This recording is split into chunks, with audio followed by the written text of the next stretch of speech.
This week, there's a lot of buzz growing over EU President von der Leyen's visit to New Delhi for Republic Day and concluding the much anticipated EU-India Free Trade Agreement. Following the summit, President Macron of France is expected to come to India for the AI Summit.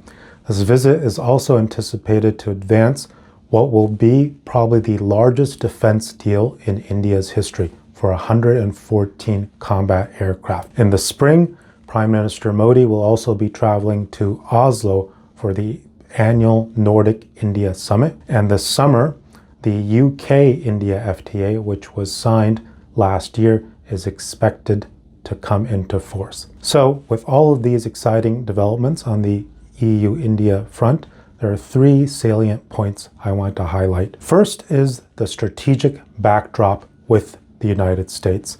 It comes as no surprise that at a time when both the EU and India are having challenges with the Trump administration, both are seeking to highlight strategic autonomy and showcase the fact that they have alternatives. In fact, Europe is taking a page out of India's playbook, which has long followed a policy driven by non-alignment and strategic autonomy.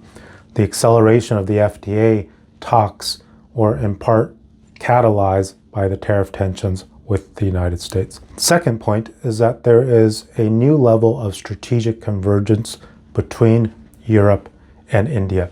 It was only 3 years ago, after the Ukraine invasion, that the External Affairs Minister of India, Dr. Jaishankar, said that the EU must recognize that Europe's problems are not the world's problems. Today, given the geopolitical environment, you no longer see such rhetoric coming out of New Delhi or Brussels. Third consideration is the China factor. Ahead of President Trump's anticipated visit to Beijing in April, there is a fair amount of strategic hedging among American partners and allies, including India and the EU. Certainly, India would like the EU to have greater appreciation of the China challenge, but these views on China are not uniform across EU members, and these hedging compulsions will only get worse in the face of uncertainty over US-China policy. I'll try to conclude on an optimistic note. If you think about the trilateral synergies between the US, Europe, and India, the Europe and India leg of that triangle has traditionally been the weakest of the three. I'm confident that this year, that leg will get strengthened.